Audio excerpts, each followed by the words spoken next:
Badoba Dom 106.3 FM. Nyinsen Ne Awo. Jumadi no na yasha sia de brown of free sabre ko sise no nkono be botena say. If we say na ye ba be di enkomo ya ehia ye papa tichu ema ye ema no but emma no de mo so me tu chema mo pa fi say Nyinsen Ne Awo de se me ha mani ameka se mema no kra tie ne mo esen ema no ye de mo ase papa wo tie yen wo OFM oboase 107.7 FM. Yado almost sentimunti ene cervical cancer hon komo ene ye ba bedie eyade a yetimi asia no kwan entintina wo mane nkum wo why me pa chopa said the nurse for penny for the atudwa wate dada no nipa 3000 ye report or 2000 afrim anke betimi prevent me pesa wo beka ho bie so ate entini ye bo dawro sabre so ya yade yasi hoyi si ye mo dawro so de ne enya show yi so de ye beka ma ho atwie efisi pese ye bo ho eba media fia mankwa tamaklo fasedama endpoint homeopathic clinic ye do almost say yare bia infections no mo age ho abosoi Mr. Ni woni sa wo so ebre kwa no me de number no ebeto ho na fe wahunu nia e kro enne miankasa menua ma so no papa bia kire say wo matu wo ho asi wo sasa de wo mbeboa ma na asiase ye wo apomdin nwuma ye fo bi wo ho no mo aje so mso mo no ye wo mo fi wo mo na ye mo no na adwuma ye so wo mo beya no no enti anadwo awie wo nsuo mu wo frɛ wo no ma wo mo beba ye wo Abigail Gamo e wa ha senior nursing officer wo Kolebu teaching hospital ye reproductive health center or say public health sa public health for no do mo hu see baby awo bia me chia wa nwumre Cindy Oforiapia appeal for ya no Oforiapia ono so wo dire papa adwuma no on fa ni agro ya wono wa hana fa principal nursing officer ono so e wo Kolebu teaching hospital e miangasa menua ba Rose Adufo ma bana ntwe ni din but esansa me no ma ye adwuma a chentini din na mensa no te se bibi senior principal nursing officer yankopon enhira mo papa perifo osaye public health nurse say no de oni chese no de nyam enhira mo esa me de ka ho mo ho aye fenso mo ho aye fadwuma na so na mo nyankopon enhira mo papa de mo hwe wo mu bia no nyankopon enhya ma na mu be kofie ne gugudana no ho mo asese agudam blessing nyam enhira mo bisa nyam mo a na yenke yente asemi nyame enhira mo ni timi na ye bebe no so ba nwumre de metiefo papa bi a wo hwe yen wo Adom 106.3 FM ye Facebook no won pese wo motie dawro no de yaka basil we ye beka akosi se nyame beba because say aban mefa ho kane bi Emma will be amfa no ho hyemu ayenya aka ne enya aka chena enti mo amaba Facebook na bre no so ye beje mo nyina mo anim asem na Adom Health WhatsApp group no so mo amo ho ye da mo nyina se papa yakase ye bodi no a adaje pa na bebo ye enti obi a mo nkoso ana mo nhye mo so mo ye ade wo ho pa nyankopon enhira mo performance mo akwa babiem yen chance ye ni nkomo ye kase cervical cancer me fan free Rose and check we ye principal nursing officer and there's all post no e mu odu why ya papa cervical cancer and why ya dia okay my dear yeah that was it esa ma ye tiefo nyinara jo enenyu brain so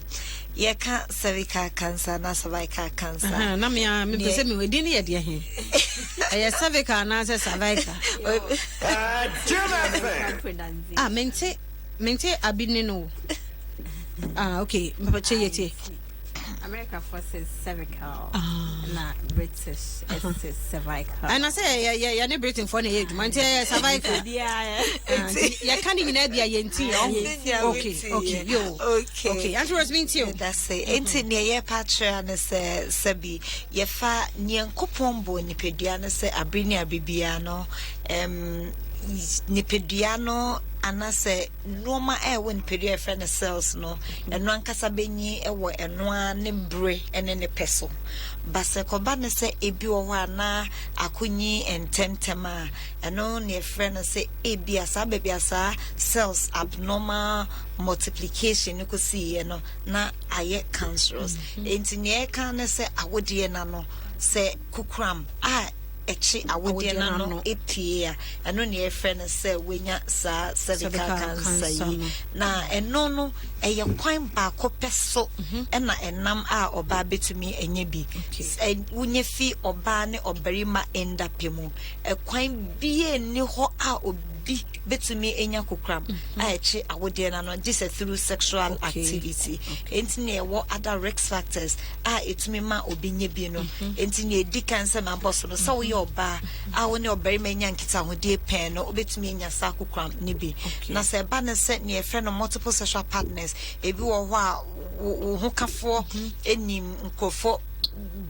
ba ko mienu bi de kan ho anasa wankasa nso saa wo so betumi enya saa kokram ne bi anasa won a wo hye oba ne obarima nkita hodie ase entem eno no nsihwemu ana research am ehun se sankrofo no kwa no omo 3 times chance anasa chances so betumi sa yarewa ni bi because ye hwe se bi transitional period e de masa kokram ya e che se bi se enye ne a woni barima bi kosia e na obenya emoa wa but emoa betumi ahye omu bet se mfie du anasa mfie du num anasa mfie duenu 15 10 15 20 years na moa ne wo mu enti enka no se ka abakokram ye che awode na ye ka obi a wedi to say 60 obi a wedi 50 but esan say yen abrabo asesani ntino nkrofo bebre by 15 14 16 ya start sexual activities enti se nipa ne po di 15 years now the 13 years and with the 15 years nko kan just 30 years no wenya no enti by 30 years se new di kan ni share at age 15 was amwa ni bia by 30 years obetumi ashas yes or show signs no and reach no so ne won your friend family history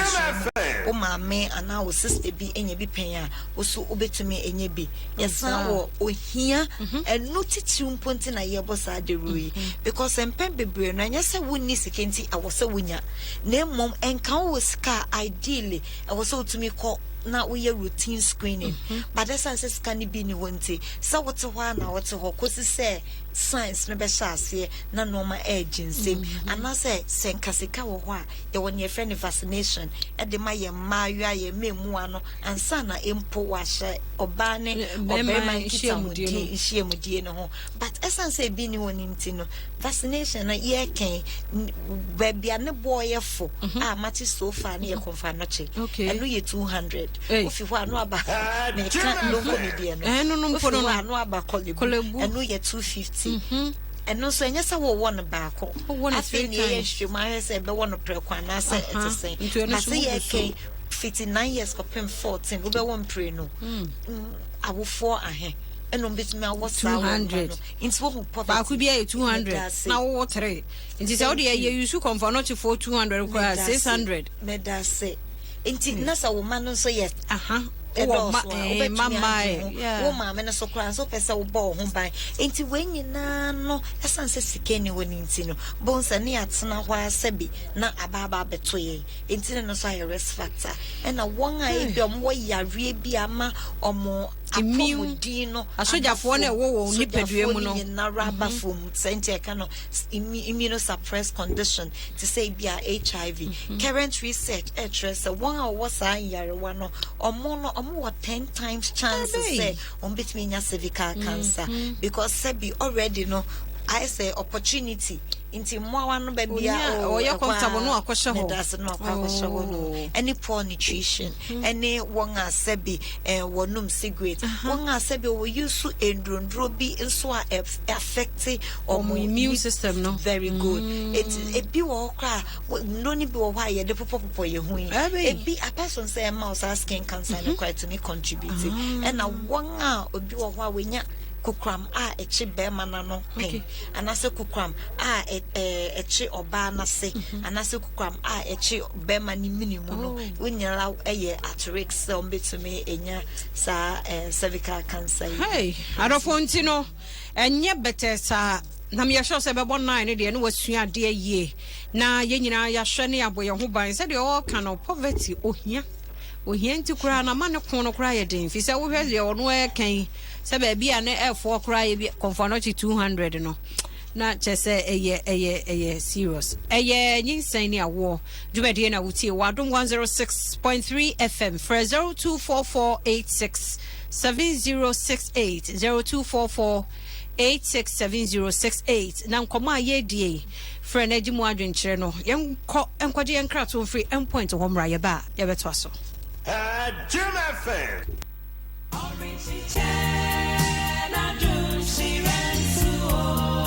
Minia yare ben na agi wani je afi wonsam yare bia na no kwankoro eti woni padua mu ana sempo etisa entina ho ma wo yare no enku ntwene momoden na hwehwe endpoint homeopathic clinic for echira kwan na wonfa won abefo emfidie no ehwehwe woni padua no mu asan ayi aduro edi amawo ama waje wo mu afiri yade ko awo no endpoint homeopathic clinic edi akotene papa wo bra wo ko etia enyare wa bi te se diabetes infertility wo ema ne mema mu stroke and efe enyare ahodo a ekeka ho na eni jesam kese pa wo mu ne se wo ho nimudie ene akande se wo bekum HIV emwa na ebetena uni paduam ni tuase endpoint homeopathic clinic wo ko hono mu a won san fa wo yade enkofie wo behu wo mo ewo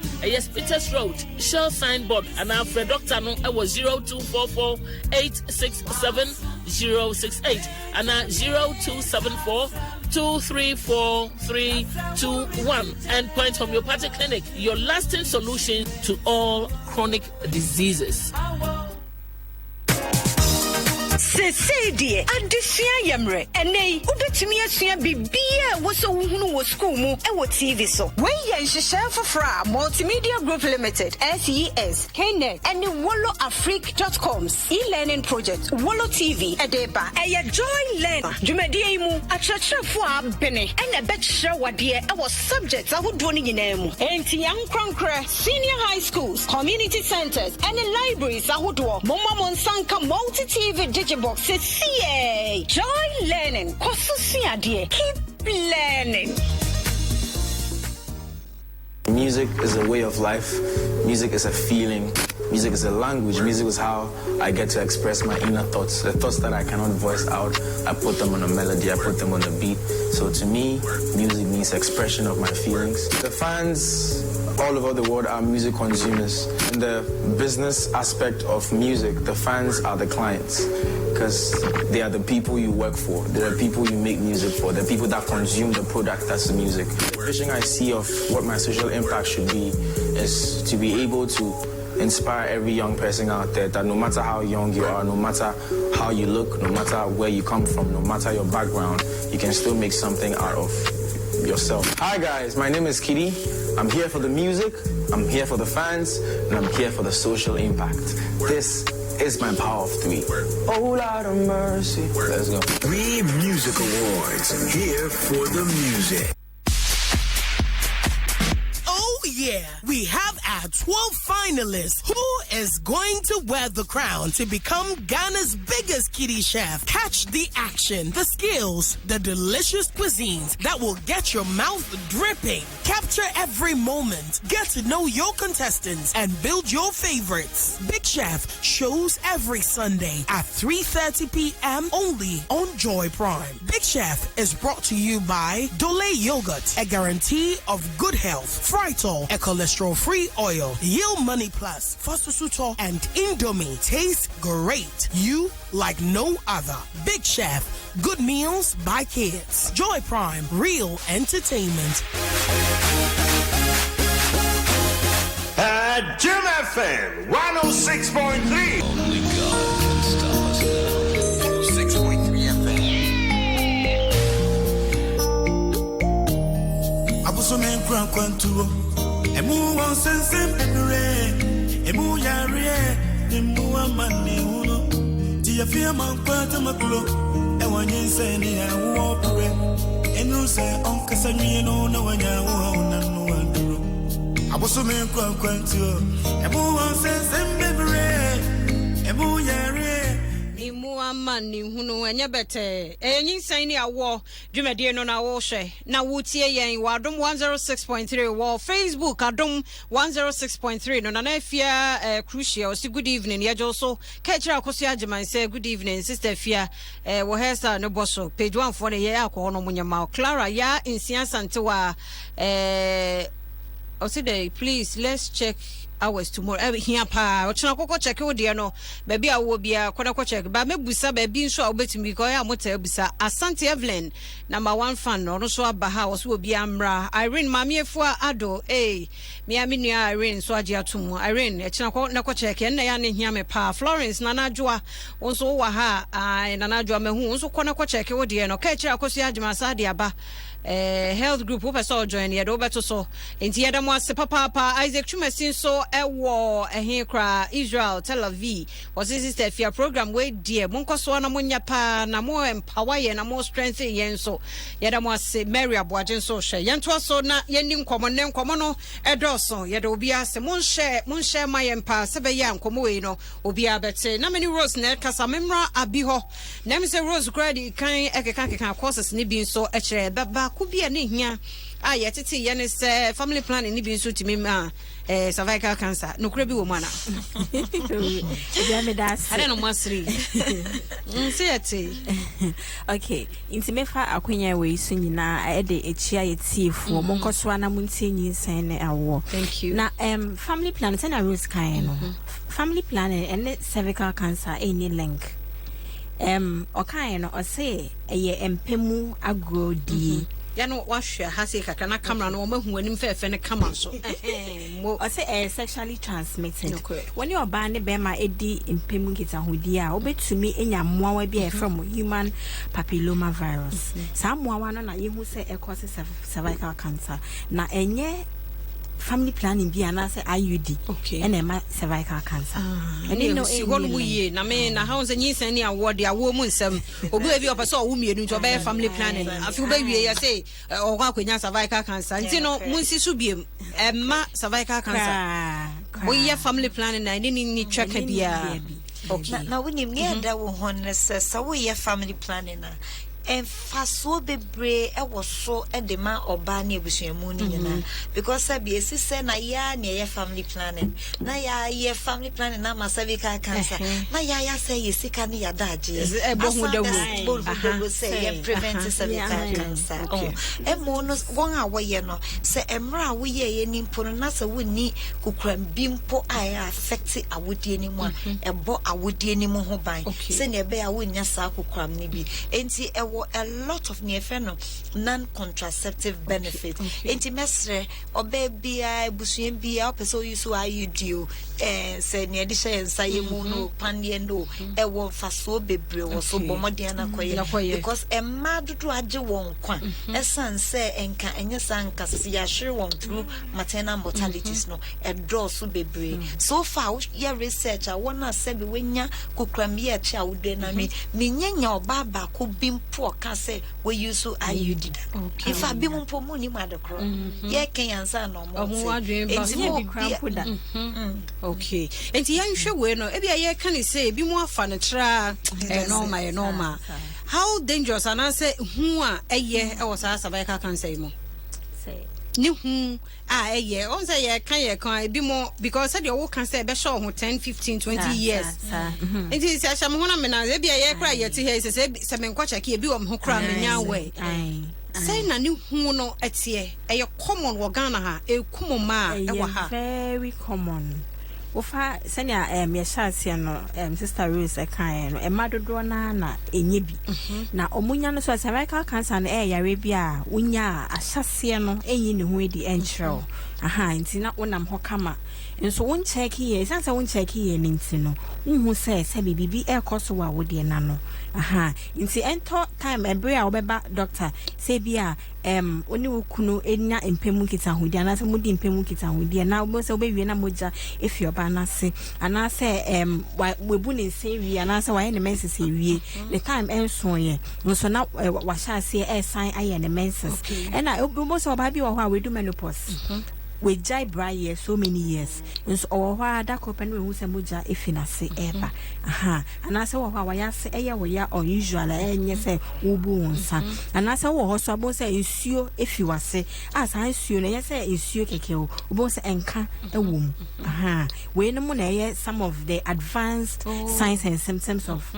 cervical cancer. Inti asase no wonam ho keke. Aha, inti se won check ya wonhu. Sometimes mpo no be check no na bibi foforo wo inside ho a wo de nam. Enokre. Ebia na enye cancer so bibi foforo bi ehye ho a ehye ase. Inti se wota eye screening na wota eye pap smear na wo ba be ye no na yehu ne ntem ya frɛ doctors ya refer wo ye de wa ma we se onhwe no onhwe. Okay. Mamemra Auntie Rose ho. Yenhwe Ghana ha. Yakasa my statistics na it is say wo form and some more recorded more cases but more cases ya na nche say yare ne na ekoso ba rather no e be education e kwoti for yenhwe more recorded nipa wu ana say mutimi hwe mo ho to meda say ye can to say now shall say kan no by next year definitely ebenya a very high statistics because of a jumana munyina mo boa meye na addition no kwatri no man so baby screening no but as it stands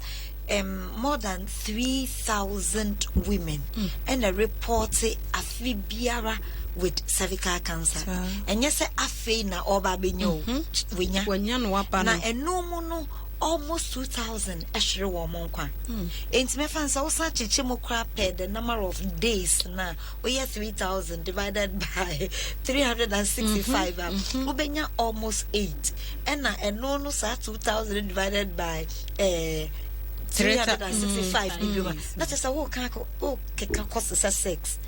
between 5 and 6 I just say one when ya krano de biarada when ya obabi wo Ghana and any other place Ghana more than 5 extra one kwa because of cervical cancer a day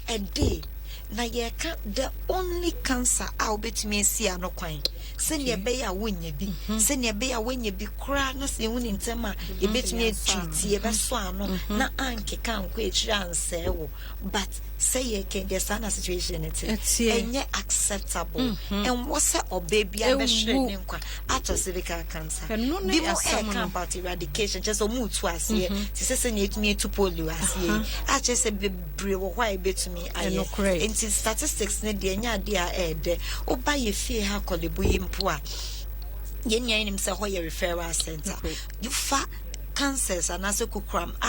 emma dudro nara eba kolebu no almost 60% cervical cancer na ni na ye advanced stages you start a campaign ko for be brave and me mami moje tu no and I say I don't know be kra me friend last year na me share mo word ho ye fie say no be friend say ombra me friend no se stage ne se me edu no omo de ne mami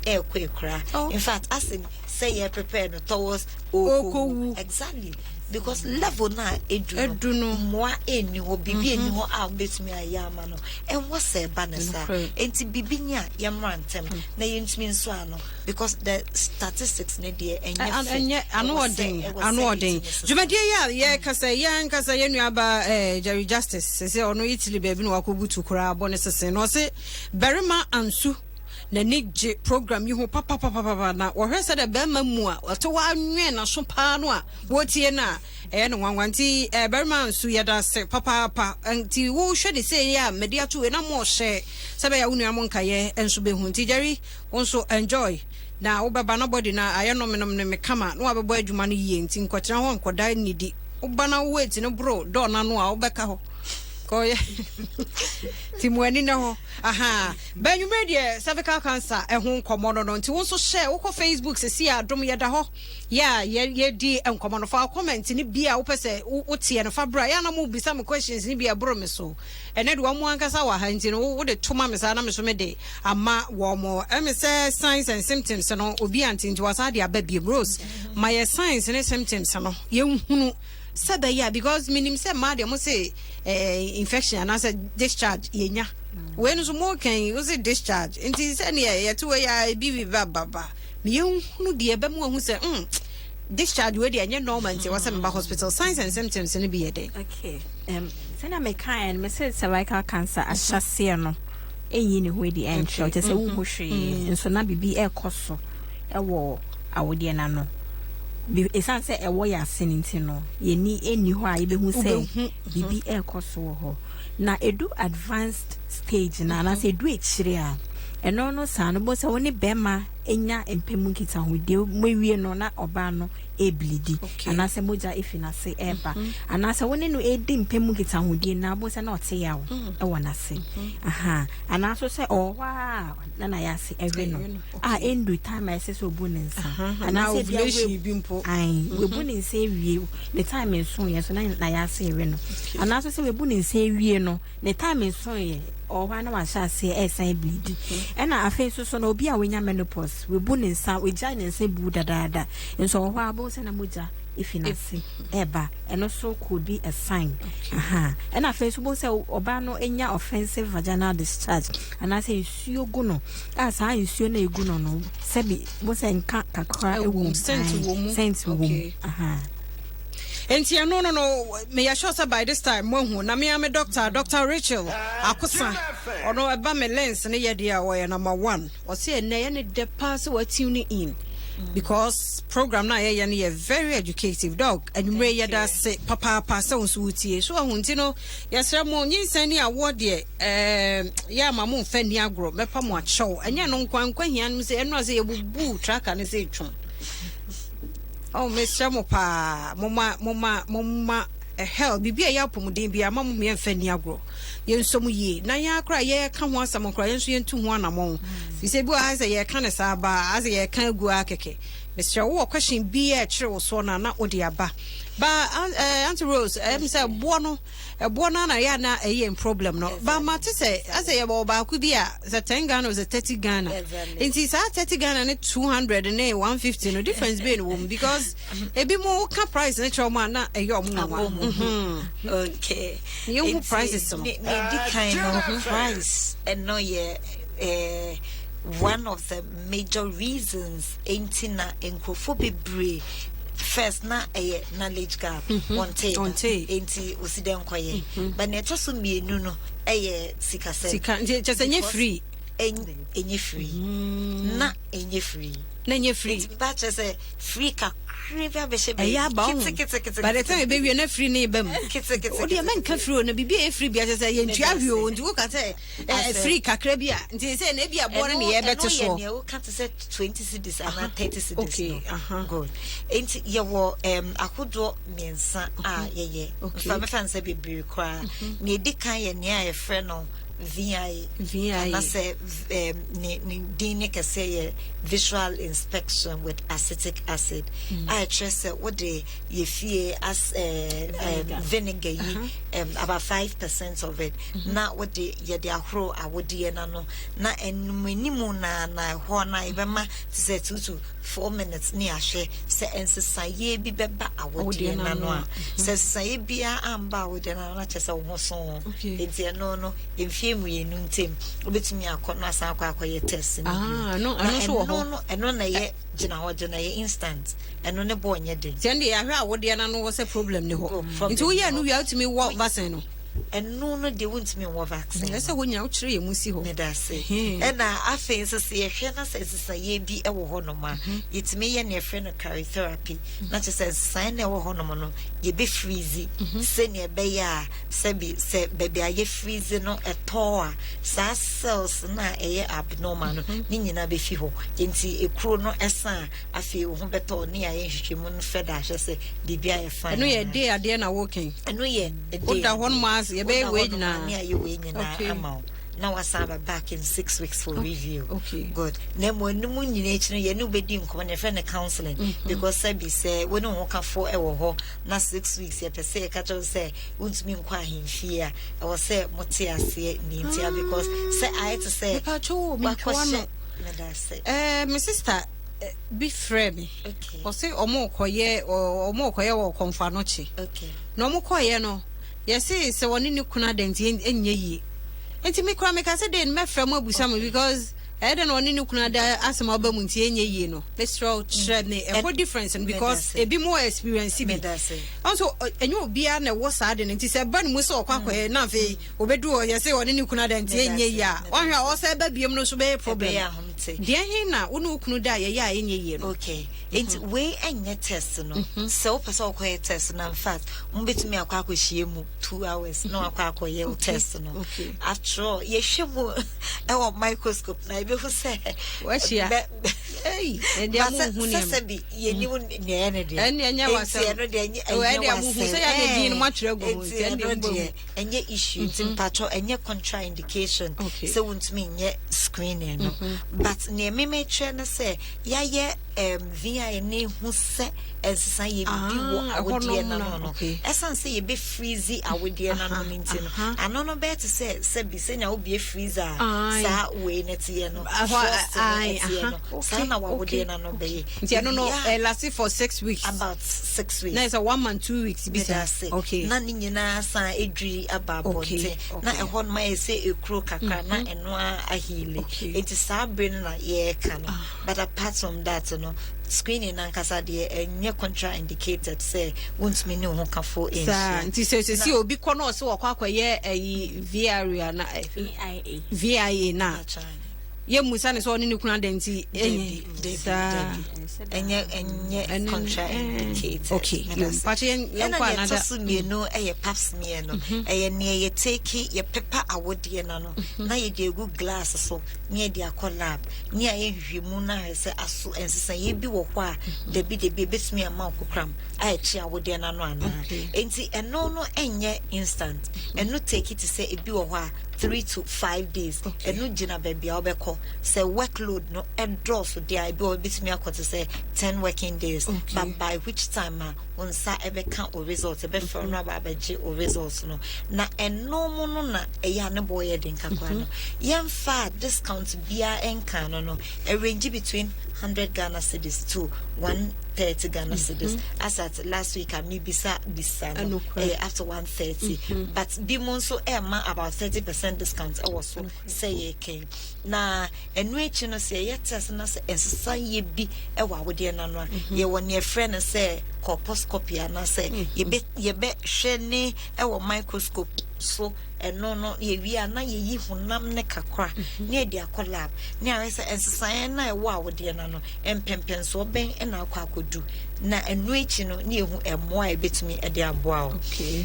we mu nyina eye ne friend pre-cancer cells testing hwe se wo kukram ni bi ana hwe se wo nsesa ye bi wo awode na e betumi ama sa kukram ni bi na enu echi no ye wo ne friend HPV DNA testing ye kano na abika say mwa na ede kukram ne ba ne friend human papilloma virus sa virus you mu bet say over 120 but e mo ahodro mienu pe and actively a cause cervical cancer I type 16 any type 18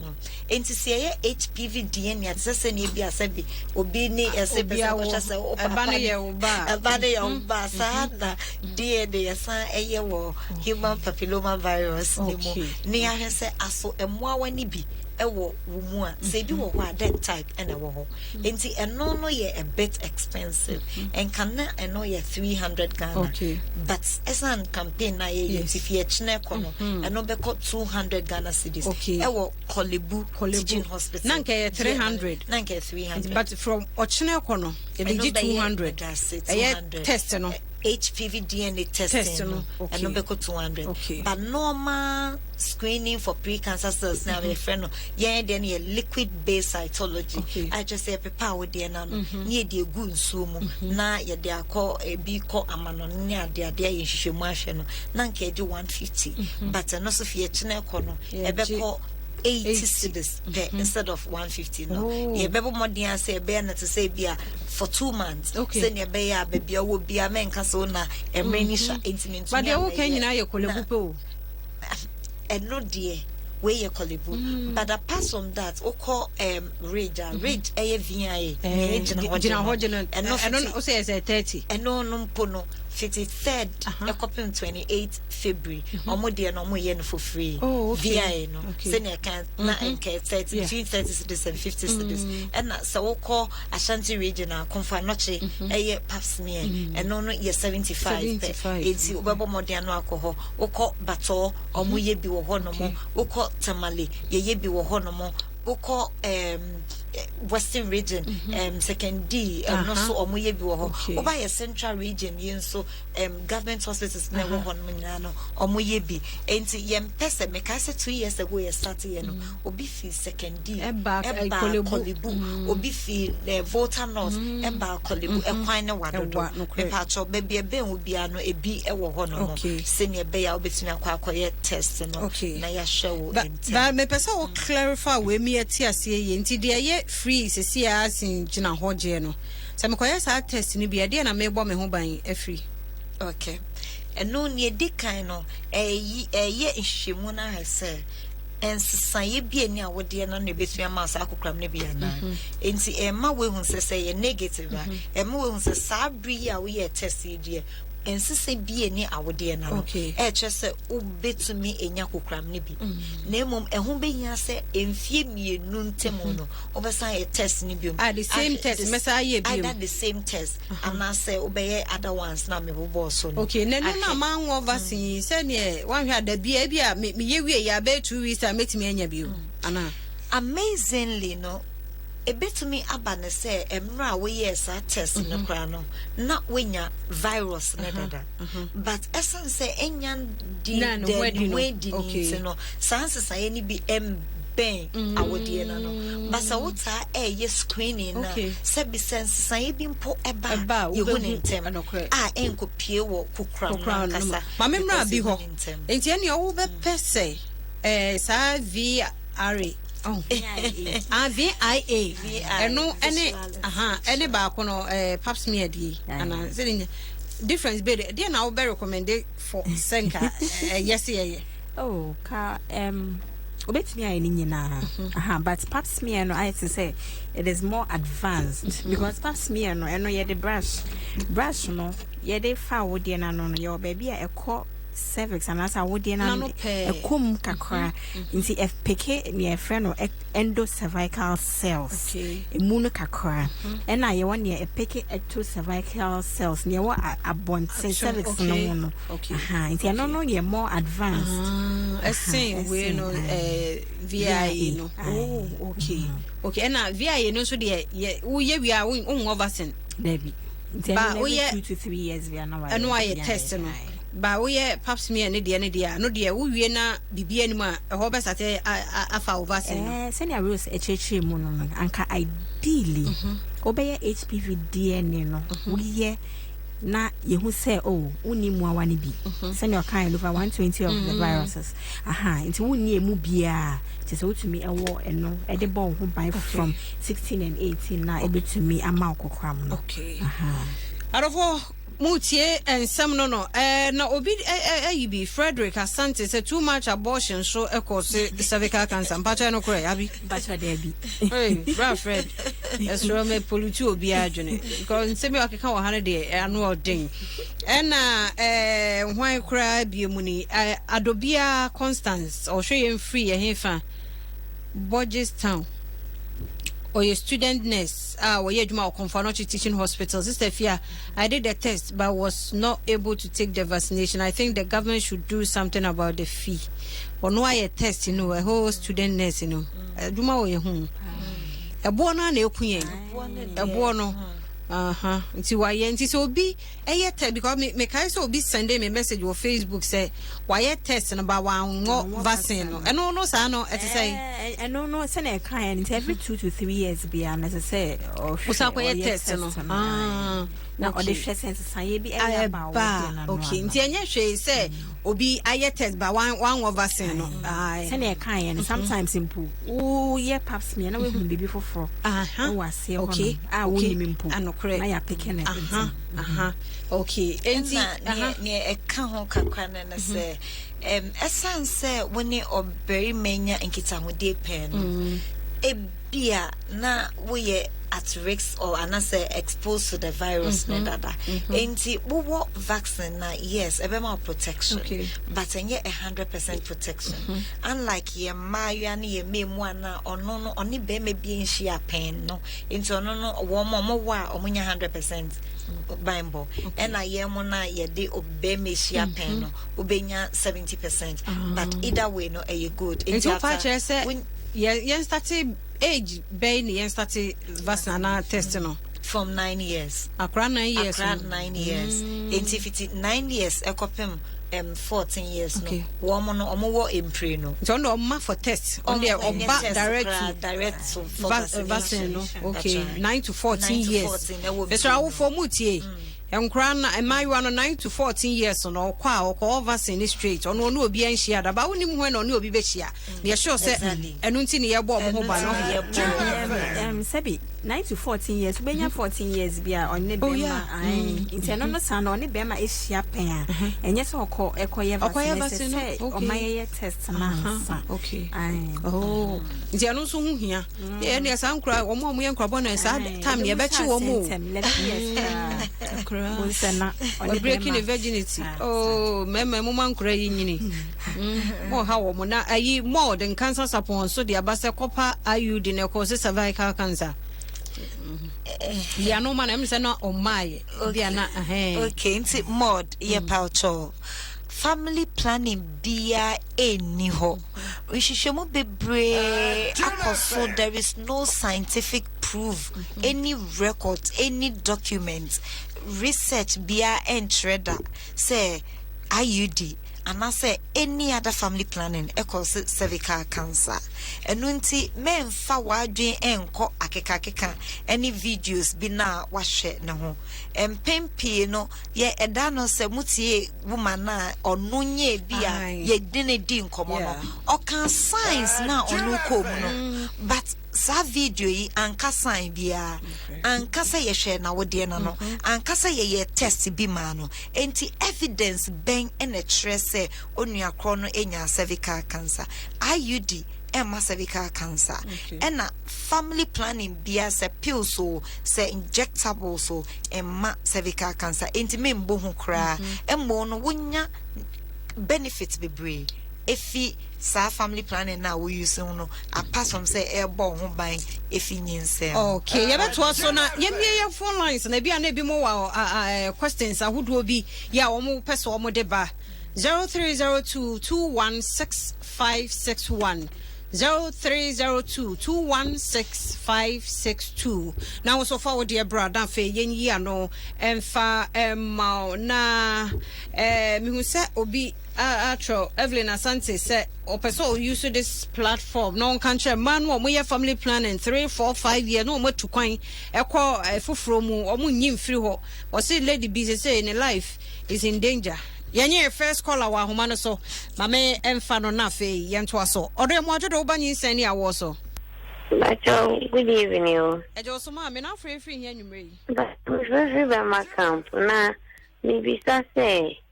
wonya ma uti me ko yeshwe ni bia na okay na second one so say that this how many months and how many years na with me yeshwe ni bi. Okay, odom be ya no dia ma o ye da se papa pa ya sanyo foforo nso wa homa no so ode mo ajodo ba Nyinsen Ne Awo so good evening e jo so ma me na free here nwumre mpacho me ka say fi adenta mpacho yenti o okay me o ho na me feel heat enwo mase enti last week me ko ekoye pap me bi ba almost me mra 2 weeks time it be disaster. Me call on my results na make me for vaccine ni bia na okay mpacho mbe ya no dia ma o ya da se pa se wa kwaye pap smear no nti kacho nuan mo nkaye no mo so nye ya da se ofofro nso wo so ode mo ajodo ba Nyinsen Ne Awo so kafra ne line no adrop fa che ofofro aba ya mo ajodo ba Nyinsen Ne Awo so hello mama ya mo ajodo na free he ata fa mbo sin ka so si asaman kese odo yenti o But I'm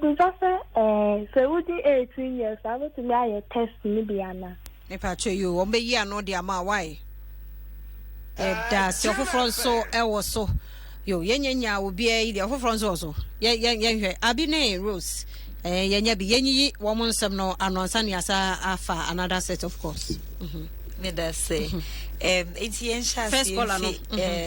first caller na obisa about say onyema obetumi aye test no onyema obetumi aye test no but bi mu wo so onyema omo issues bleeding and answer na wo de na no yemre enti wo mpesa wo de won sa be kwa akoka na kwati say okoye test enti na ba na sa ba woni problem bia de a obetumi akwa akoye okay na no say after 1 week opa obetumi atwen abigel de bi o kasa enye emergency 9 months de enche beba obetumi atwen na wo wi a na akwa akoye test no how many from 6 weeks echo okay because pen baby no from we are moja kakra eba enti chese moja bia clear na waba okay yensan ko phone lines no so front so aba ode mo adwo ba Nyinsen Ne Awo so Pastor, good evening. Yeah, just ma me na free he Friend me tema pacho yenti o me pacho me bi say hello mami yeti o maybe say when ya ovarian system away surgery that is it necessary like is it possible to say we saying HPV need dana okay but on be ya no ama why pacho of front so ahoma no so odo mo adwo ba Nyinsen Ne Awo so good evening e jo so ma me na free he Pastor me free ko for you yo yenti o I can tell me say test me mu dey na what's the name? HPV no na say papsmen. Okay. Ombe ya no de amount. Who from so also. Ore mo ajodo ba Nyinsen Ne Awo so. Good evening. Me na free he. Pacho me wo enyine. Yo, enyine mfo ho ye de. Ai boko. Enti we. Me pacho me person bisa say so your family plan na it's me chawawana. Pacho you why you bia na? My fra na homa no article facha me pa yen obi ama na homa article ye facha me yen fa just a caller na fe wo munyi nsam na nam say questions ne do so ye fe last caller odo ye mo adodo ba Nyinsen Ne Awo so good evening e jo so ma me low radio no ma ye pa low no ma ye pacho pacho o free he yenti o hello e pacho yeti o you me pacho me question ka krebi yes you test now after that no nyina no na me take one side of my abdomen no me pain wo hono we test ba ma call reviews so la me da hote e pacho test be ba me nya that kind of a year more can you this time I'm meeting come I'm confused. Me pacho test be na so why no. Me year me operation. Me pacho operation be ya kire mu ye kakra na. Serious ectopic operation. Aha na wie na ye dey. And wait no na me tie ya wo me one side. Me pacho kana mama na siti pacho bisa. Mama pacho operation be na wo ye. Hello. Oh, mommy, the line you call. Oh, okay. Nyeshe, but me say or say serious ectopic operation was me say ectopic bi. It is also a ectopic. But you almost said no more or mokakra. And a lady no fear dental no so besides say wire pap smear no between vaccination. Send a church moon yes say ideally obey HPV DNA test no. Ashe say be virus no ebi wo mugem anase bi enu mugem ansa na wakoso awo panie no se ne be bon ho ban efi type 16 and type 18 and ho now so why pap smear every 2 to 3 years bi ana ese so ye pap smear yes say si ho every 2 to 3 years now I test okay and na new fi asaman kese no so ebisa say we di 18 years bet me I pap smear ni bia na nyameka che no bisa se dia hin onye VIA na say ana Okay, any yenti. No besides say we di 18 years na obetumi aye pap smear bi ana. Aha, nyameka che ne say send e kan ye se wonne be ma ehase enya empemu kita hodie obetumi akoye pap smear but from 21 years and I utumi but only be ma ahase in time the dadade a ese se okono koye pap smear no na okay. So questions no do so asana. And we are family planning in Chawawo. Near a woman and say, Yen him so be or sabi on you rubber condom nimpo bita or won a bar a decan or paras or be winichi. Ain't he is pimping a Becca Charles say who use family planning as a wujaya all other things me because say be biara than a mono or so wujaya when you insane name poor walkers was shada kotra wono and no cranning 100% 99.8% effective and see a be anywhere yes a chow when you why you so kotra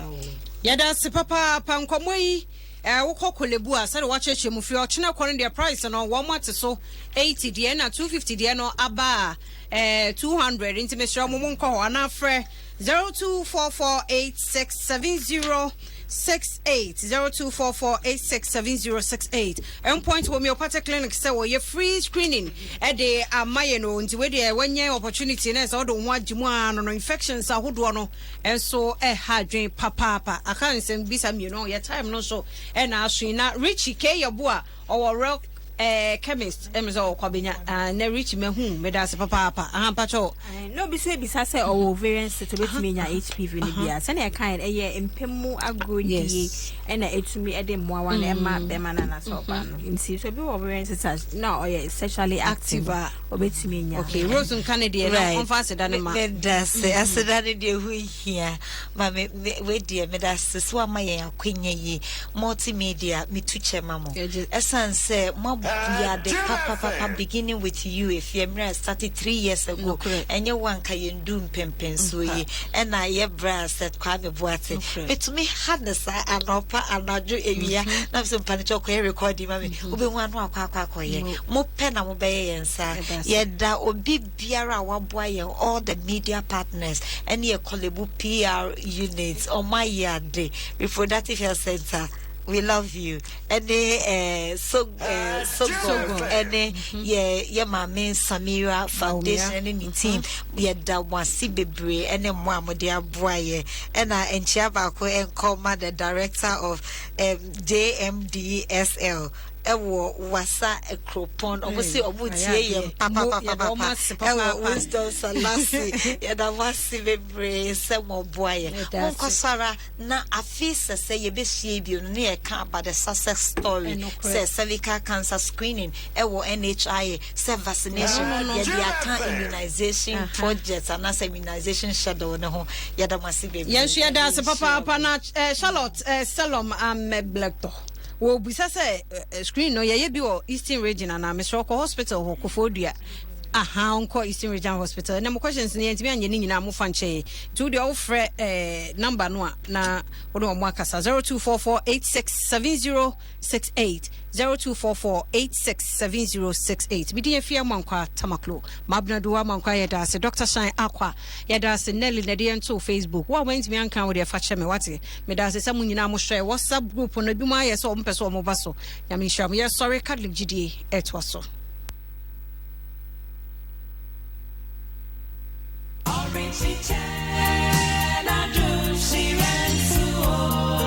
Minia, yare ben and I do any